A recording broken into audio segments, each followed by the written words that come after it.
Hello, स्वागत है। इस वीडियो में हम देखने वाले हैं HTTP वर्ब्स क्या होता है और get, post, put, patch, delete इनको हम कैसे यूज करते हैं। तो सबसे पहले हम समझते हैं कि HTTP क्या होता है। तो HTTP की अगर फुल फॉर्म आप देखेंगे तो वो होता है हाइपर टेक्स्ट ट्रांसफर प्रोटोकॉल। मतलब ये होता है कि जब भी हम सर्वर और क्लाइंट के बीच के कम्युनिकेशन की बात करते हैं, ठीक है, यहाँ पे कम्युनिकेट क्या होता है, हाइपर टेक्स्ट मीडिया, ठीक है। यानी यहाँ पे जो है कि डेटा जो है कि वो हाइपर टेक्स्ट होता है, मतलब जैसे आपका HTML हो गया, टेक्स्ट हो गया, जेसन वगैरह हो गया, इस टाइप के डेटा का जो है कि आदान प्रदान होता है। मतलब क्लाइंट सर्वर को भेजता है, सर्वर क्लाइंट को भेजता है।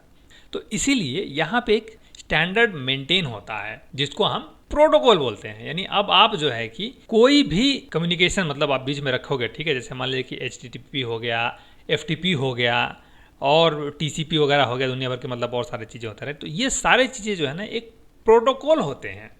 यहाँ पे आप एक प्रोटोकॉल सेट कर देते हो कि देखो भैया, गेट, अगर तुमको रिसोर्स फेच करना है तो तुम बस गेट ही यूज करोगे, अगर तुमको कोई रिसोर्स भेजना है तो पोस्ट ही यूज करोगे, ठीक है। तो हम थोड़ा समझने की कोशिश करते हैं कि get, post, put, patch, delete होता क्या है। देखिए, गेट वो होता है जब भी मतलब अगर क्लाइंट जो है कि सर्वर को गेट रिक्वेस्ट भेजता है तो इसका मतलब ये होता है कि जो रिसोर्स हमारा है वो सर्वर के पास पड़ा हुआ है, क्लाइंट उस रिसोर्स को चाहता है, मतलब एक्सेस करना चाहता है, ठीक है। तो वहां पे वो क्लाइंट जो है कि गेट रिक्वेस्ट भेजता है। जैसे मान लीजिए किताब का इन्फॉर्मेशन उसको देखना है तो उसके लिए वो गेट रिक्वेस्ट भेजेगा। पोस्ट जो है कब यूज होता है, जब सर्वर के पास रिसोर्स नहीं होता है, क्लाइंट के पास रिसोर्स होता है और क्लाइंट उस रिसोर्स को सर्वर को भेजना चाहता है, ठीक है। पुट और पैच कब यूज होता है, जब सर्वर के पास भी रिसोर्स होता है, क्लाइंट के पास भी रिसोर्स होता है, लेकिन जो सर्वर के पास रिसोर्स है वो पुराना वर्जन होता है और क्लाइंट के पास जो रिसोर्स है वो नया वर्जन होता है। तो क्लाइंट उसको सर्वर पे अपडेट करना चाहता है, ठीक है। तो उसके लिए वो पुट और पैच रिसोर्स भेजता है। तो पुट और पैच में जो है कि ज़्यादा डिफरेंस नहीं है। पुट क्या होता है कि पूरा कंप्लीट रिसोर्स वो रिप्लेस कर देता है सर्वर पे। पैच के केस में क्या होता है कि जिस पर्टिकुलर फील्ड को जो है कि आप अपडेट करना चाहते हो वो आप अपडेट करते हो। जैसे मान लीजिए अगर आप प्राइस अपडेट करना चाहते हो किताब का, तो बस प्राइस को अपडेट करोगे, ना कि पूरे किताब का जो है कि इन्फॉर्मेशन आप अपडेट करोगे, ठीक है। डिलीट में क्या होता है कि सर्वर के पास रिसोर्स होता है, क्लाइंट के पास रिसोर्स नहीं होता है, लेकिन क्लाइंट चाहता है कि जो सर्वर के पास रिसोर्स है वो भी डिलीट हो जाए। तो ये वर्ब जो है कि पांचों इसीलिए यूज होता है और इसको यूज करना समझ लीजिए कि बहुत ही सिंपल है। तो उसके लिए हम अपना यही पुराना एप्लीकेशन यूज करेंगे जिसमें जो है कि हमने कुछ कंट्रोलर्स ऑलरेडी क्रिएट किए हैं। यहाँ पे आप देखोगे तो हमारे पास बुक कंट्रोलर है, ठीक है, जिसमें हमने ये ऐड मेथड और ये ऐड मेथड पिछले वीडियो में हमने क्रिएट किया था, ठीक है। यहाँ पे इसको अगर हम रन करते हैं, ठीक है, इसको हम जो है कि रन करते हैं और जैसे ही मैं यहाँ ऐड बुक पे क्लिक करूँगा, इसका मतलब ये है कि हमारे पास रिसोर्स नहीं है, यानी कि हमारे इन द सेंस ब्राउज़र जो है हमारे पास, इस ब्राउज़र के पास उस पर्टिकुलर बुक का रिसोर्स नहीं है, यानी वो पर्टिकुलर बुक जो है कि अवेलेबल नहीं है। तो उसके लिए ये क्या होगा, गेट मेथड कॉल होगा यहाँ पे। ये देखिए हमारा ये गेट मेथड कॉल हुआ है और यहाँ पे इसको हम कंटिन्यू करते हैं, ठीक है। तो ये हमारा व्यू जो है कि लोड हो जाएगा। यहाँ पे हम जो है कि इस पेज को लोड करना चाह रहे थे और ये पेज जो है कि जो भी मतलब इसमें इन्फॉर्मेशन है वो इन्फॉर्मेशन हमारे पास था नहीं, हम इसको सर्वर के पास ऑलरेडी था ये, तो सर्वर से हम इसको फेच करना चाह रहे थे। अब हम क्या करते हैं, यहाँ पे एक नया रिसोर्स बनाते हैं, ठीक है। ये हमारा रिसोर्स बन गया, जो भी मतलब यहाँ पे आपने डेटा वगैरह दिया है उस डेटा के हिसाब से यहाँ पे रिसोर्स बन गया, ठीक है। और जो भी यहाँ पे दिस इज डिस्क्रिप्शन, अब जो है कि ये डेटा बस हमारे पास है, इन द सेंस क्लाइंट के पास है, सर्वर के पास नहीं है। तो उसके लिए हम क्या करेंगे, यहाँ पे अब इसको जो है कि हम जब सेव करते हैं तब आप देखोगे तो ये हम पोस्ट को कॉल कर रहे हैं। और ये हो कैसे रहा है, अगर हम इसके व्यू में जाते हैं तो यहाँ पे हमने जो है कि एक फॉर्म क्रिएट किया है, ठीक है। इस फॉर्म का मेथड हमने पोस्ट दिया हुआ है, मतलब हमने बता दिया है कि देखो भाई, हम जो है कि एक रिसोर्स क्रिएट करना चाहते हैं, इसलिए ये मेथड जो है कि पोस्ट है, ठीक है। तो इसको हम क्या करते हैं, कंटिन्यू करते हैं। तो ये यहाँ रिडायरेक्ट टू एक्शन से मतलब वापस जो है कि इसके पास चला जाएगा और ये जो है कि जो भी इसका व्यू है उसी को वापस से रिलोड कर देगा।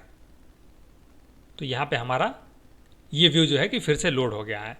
वैसे मतलब पीछे बैकएंड में फंक्शनल है नहीं, बट पर्पस हमारा ये था कि हमने एक नया रिसोर्स क्रिएट किया है, ठीक है। तो उसके लिए हमने पोस्ट यूज किया है। अब मान लीजिए कि हम जो है इसको यहाँ से हटा देते हैं, ठीक है। इसको भी मैं क्या करता हूँ, कंट्रोल कर देता हूँ, Ctrl+K और सेव करता हूँ, ठीक है।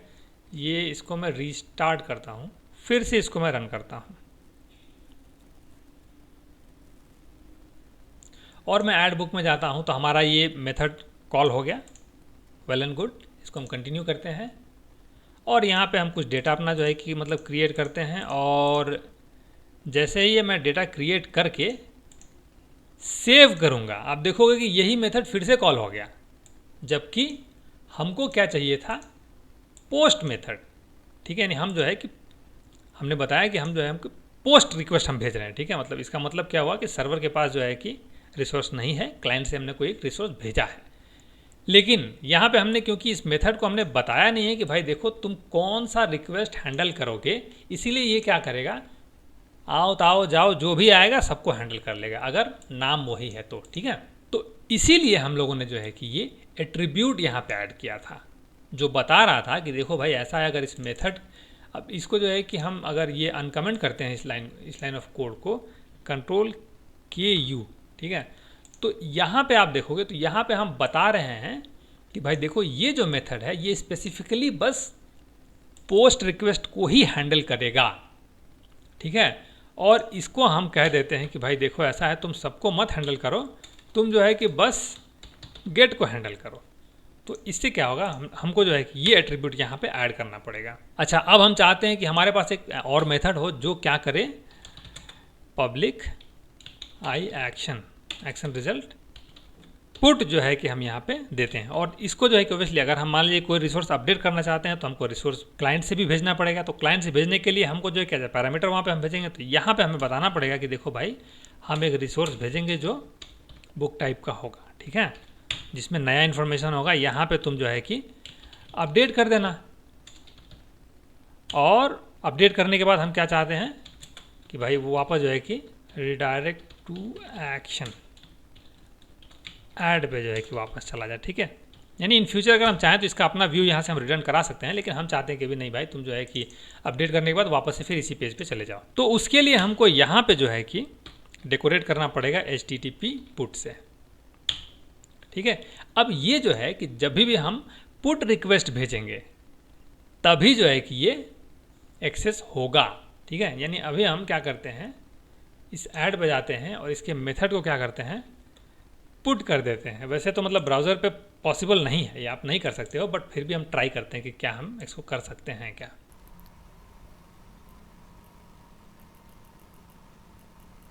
इसको हम ट्राई करते हैं भेजने के लिए, नहीं गया। देखिए डायरेक्टली इसने जो है कि गेट ही उसको मतलब एज ए ट्रीट किया। ठीक है, यानी फॉर्म जो है कि आपका पुट एक्सेप्ट नहीं कर रहा है। तो हम इसको यहाँ से स्टॉप करते हैं, वापस जाते हैं, इसको यहाँ से बंद करते हैं, वापस जाते हैं और इसको जो है कि वापस हम पोस्ट ही कर देते हैं। ठीक है, तो जब भी आप ब्राउज़र यूज़ करोगे तो आपको पुट पैच सबके लिए जो है कि पोस्ट ही यूज़ करना पड़ेगा। ठीक है, अपडेट करोगे तो भी आपको पोस्ट ही यूज़ करना पड़ेगा। लेकिन अगर आप जो है कि अजैक्स वगैरह यूज़ कर रहे हो, एंगुलर वगैरह यूज़ कर रहे हो, तो उस वक्त जो है कि आप पुट पोस्ट जो भी आप पास करना चाहते हो वैसे आप जो है वहाँ से पास कर सकते हो। ठीक है, तो वैसे वो API हो जाएगा, फिर वो जो है कि आपका नॉर्मली जो है कि MVC एप्लीकेशन नहीं रहेगा, लेकिन अब ये MVC एप्लीकेशन से आप वो भी हैंडल कर सकते हो। ठीक है, और आप चाहते हो रिसोर्स को अपडेट करना, मतलब पैच कर आप यूज़ करना चाहते हो। ठीक है, तो उसके लिए आप क्या करोगे, पैच, और यहाँ पे भी आप जो है कि बुक ही देते हो, बुक, या फिर आप कोई आप प्रॉपर्टी आप जो है कि पर्टिकुलर प्रॉपर्टी भी यहाँ पे दे सकते हो आप, लेकिन यहाँ पे हम जो है कि बुक ही देंगे। और यहाँ पे जो है कि हम पैच लॉजिक यहाँ पे यूज़ करते हैं, और यहाँ पे जो है कि हम फिर वही कर देते हैं, रिटर्न रिडायरेक्ट टू एक्शन। ठीक है, ऐड।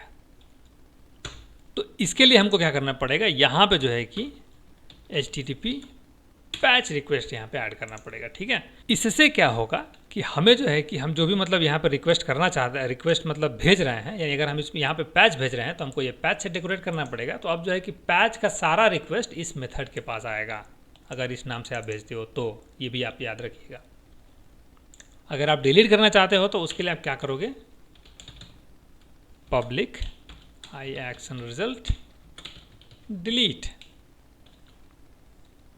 यहाँ पे आप INT ID दे सकते हो। ठीक है, कंप्लीट बुक भी आप भेज सकते हो वहाँ पे, और यहाँ पे आप जो है कि डिलीट लॉजिक भी लिख सकते हो, और उसके बाद आप क्या करो, रिटर्न रिडायरेक्ट टू एक्शन। ठीक है, और यहाँ पे आप दे देते हो ऐड, और फिर इसको आप क्या करोगे, HTTP डिलीट से आप डेकोरेट कर दोगे यानी इस एट्रीब्यूट से आप इसको डेकोरेट कर दोगे तो अब जो भी डिलीट नाम से रिक्वेस्ट आएगा आईडी के साथ और उसका HTTP वर्ब्स जो है यानी मेथड जो भी आप वहाँ से भेजोगे वो डिलीट होगा, तो ये मेथड जो है कि उसको हैंडल करेगा। अगर आपका ये रिक्वेस्ट जो है डिलीट के अलावा कुछ और हुआ, अगर ये नाम वही हुआ, पैरामीटर वही हुआ, तो भी इस मेथड को एक्सेस नहीं कर पाएगा। उसके लिए इसको जो है कि सिर्फ और सिर्फ डिलीट ही होना पड़ेगा। ठीक है, तो इस वीडियो में बस इतना ही। अगले वीडियो में हम देखेंगे एक्शन नेम क्या होता है, उसको कैसे हम यूज करते हैं। तो मिलते हैं अगली वीडियो में।